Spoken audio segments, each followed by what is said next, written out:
Hi guys, I'm Dave Loosely, this is Andy Smith, and welcome to this week's episode of the Alakazam Video Blog.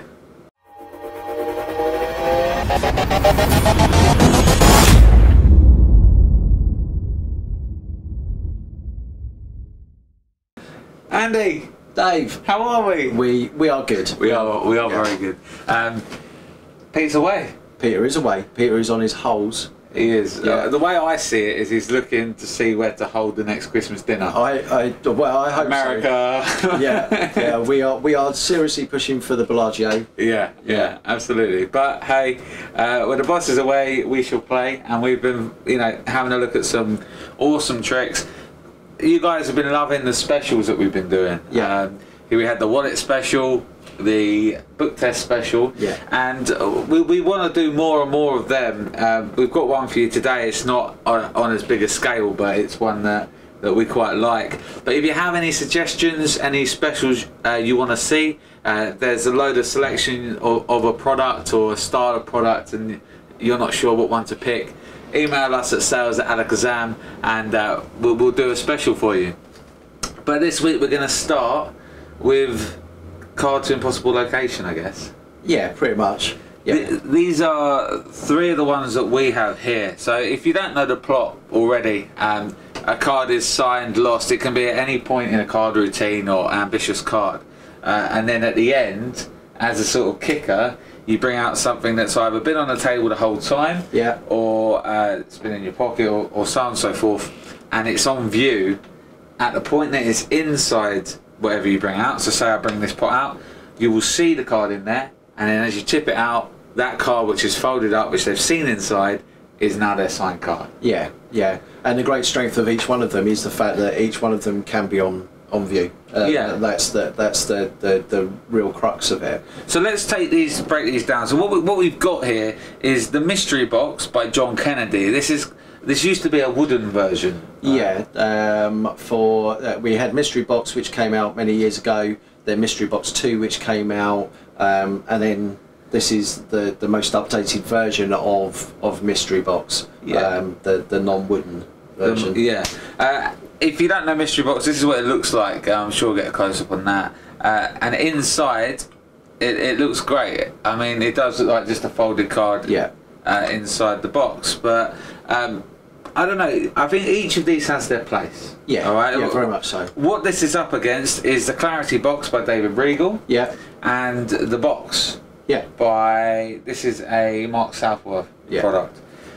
Now, each of these I really like, and I'll tell you my views, and you can tell me yours. The Kennedy Box. This is old school. This is one of the first sort of versions of the card to impossible location. Really, isn't it? I will add, I do like the wooden box version, because you can add that story as it's an old heirloom that's passed down through the family.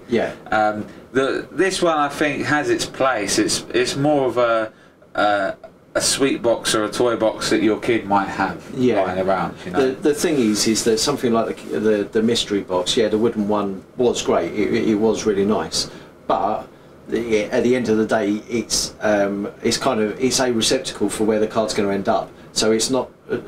You're right. There are great presentations you can give around the wooden box. But equally, you could do presentations around the box that you see there.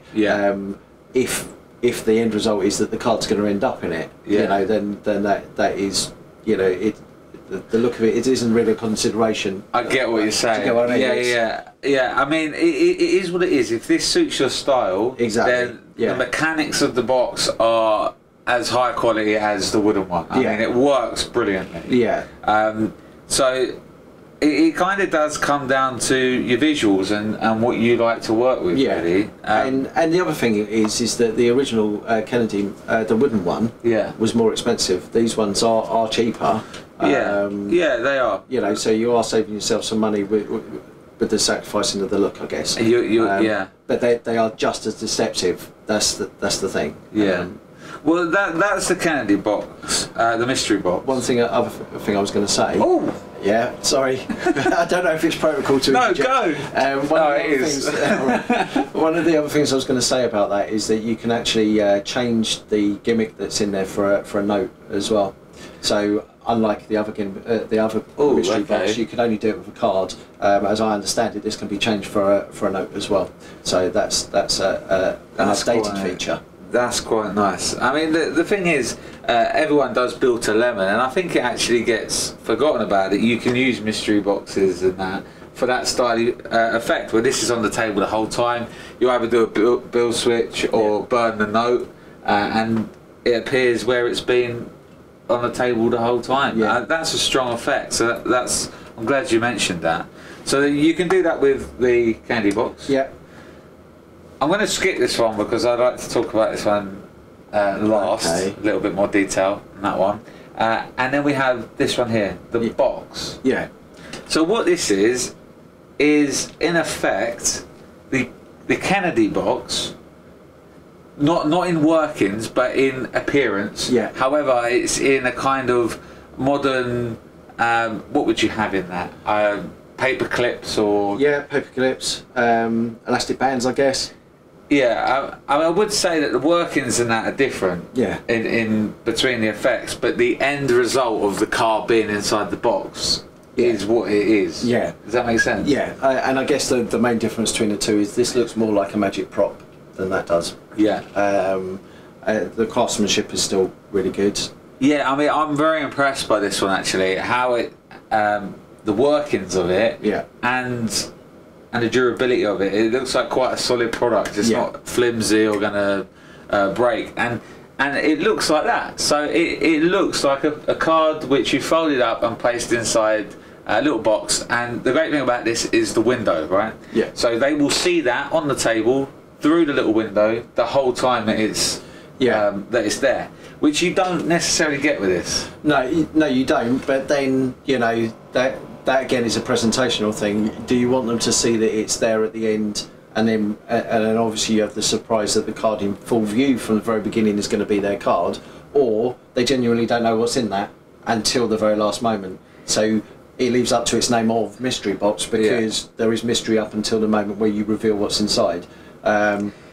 Two different types of reactions for two different style differences. I mean, I definitely think, although as I say it's along the same route making a card appear, you have got two different performance styles completely, so each would have their own. This may be your everyday walk around version. If this was a trick that you wanted to perform, that does not look out of place in your pocket, in my opinion. This, however, I wouldn't carry with me every day. No. This would be more of a story built piece and a reason to bring this out when we're working tables, or if your friends are around the house, in the mantelpiece.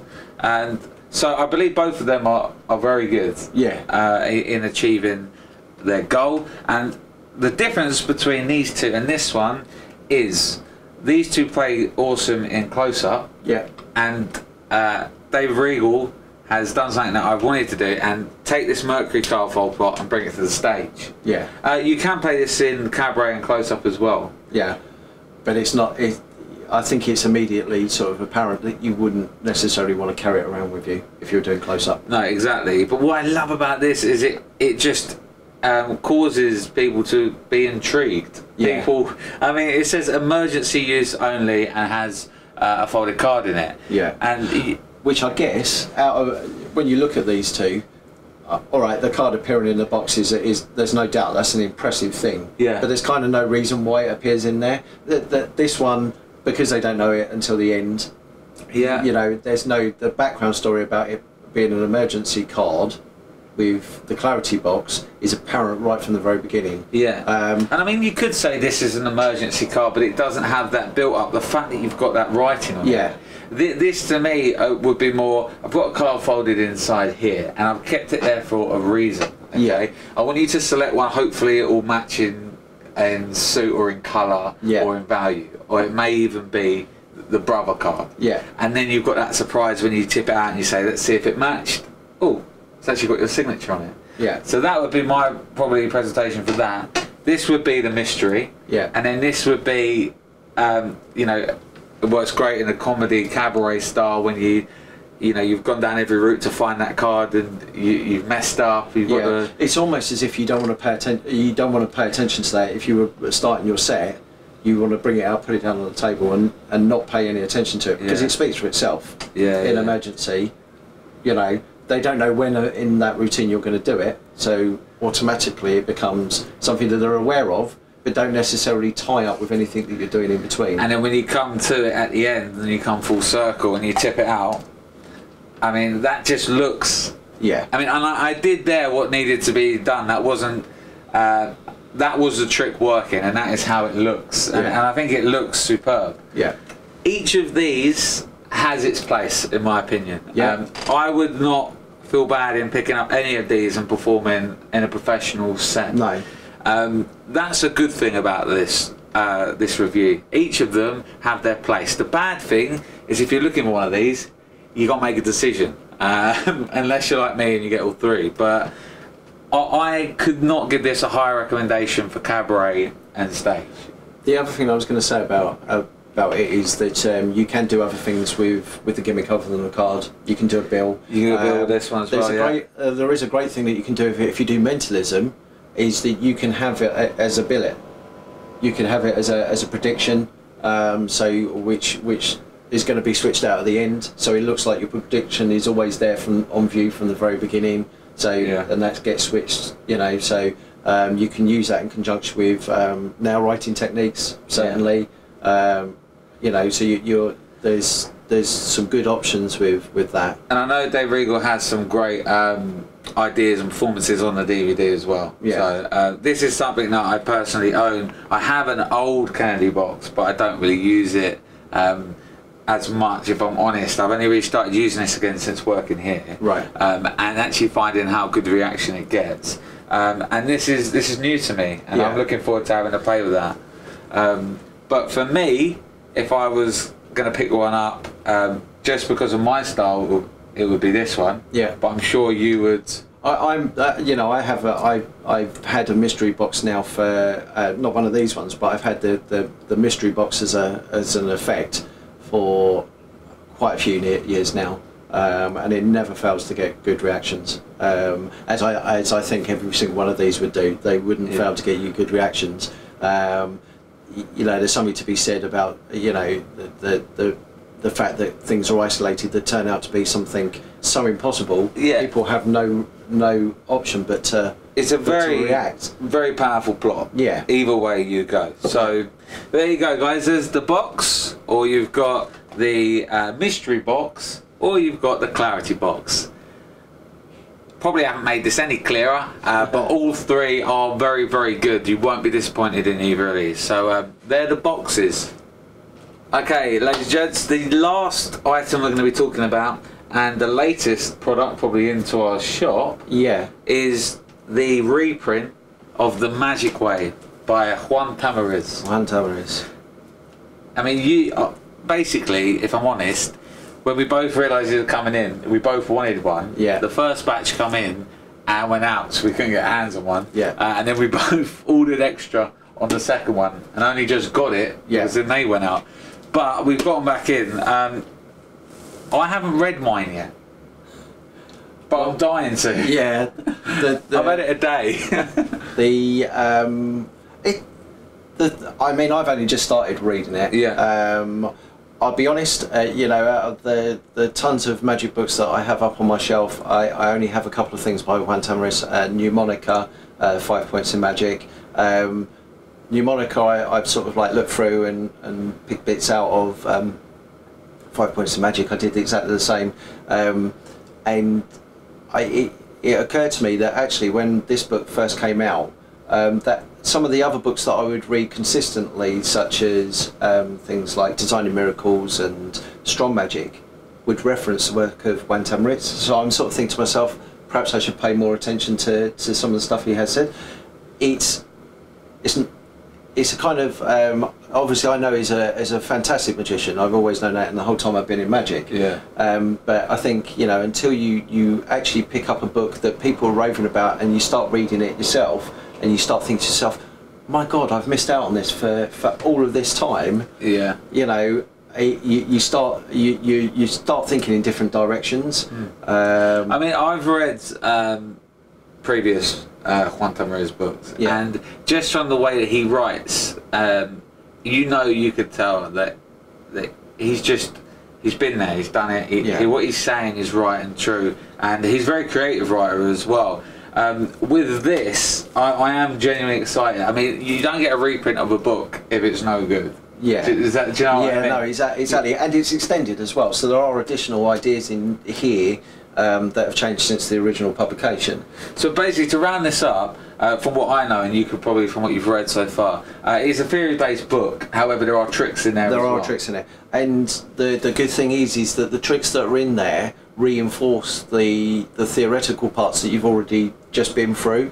So it's not a lot of theory books. They may go for a trick and they may sort of allude to how that trick applies some of the principles, but these are you might learn, let's say, 6 principles that are discussed in one chapter, and then at the end of that you will have a trick that doesn't just say, oh, this bears in mind this particular principle. It actually utilizes them and reinforces it. So it's really good in that sense. It's kind of like the card college books, because with card college you would learn techniques and then there'd be a trick that Roberto Joby would then reference back through.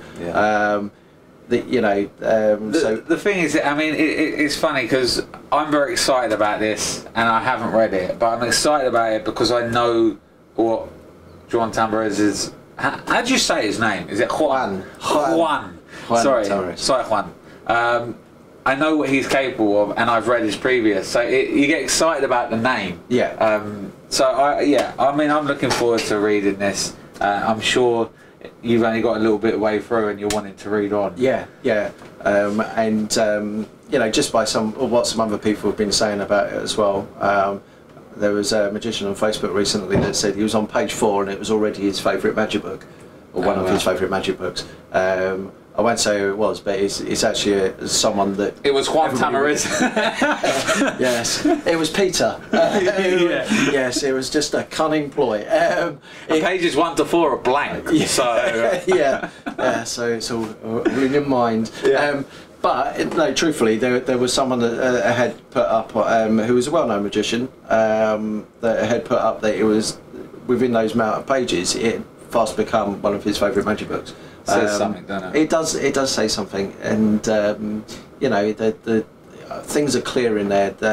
I guess one of the other things, just by reading the first couple of chapters that I read, that was clear to me is that unlike some other magic books as a whole are like reading technical manuals. It's like picking up a Haynes manual, reading about cars and like the way that an engine would work and all of this sort of stuff. Magic books as a whole are generally, because they are explaining tricks the majority of the time, are like technical manuals. And a lot of theoretical books tend to be even more so like that, with exceptions. This is one of the exceptions, because you buy into it. It's a joy to read. You just buy into this idea, and there's a lot of solid stuff that you don't think it's just applicable to close-up magic as well. Because Juan Tamariz is known for performing on stage as well as on television doing close-up, and you could take the principles in there and with a bit of thought apply them to stage stuff, to everything really. Well, I'm excited to have a little read of it, and it is hard to review something when you don't know it completely, but from what you've said and from what previous reviewers have said about this, it's one to have on the bookshelf. It's a one to have on the bookshelf. I didn't even plan that. No, I'm surprised that I picked it up, actually. Very good. Right, that is the magic way. Okay, so that brings us to the end of this Alakazam video blog. I've had great fun.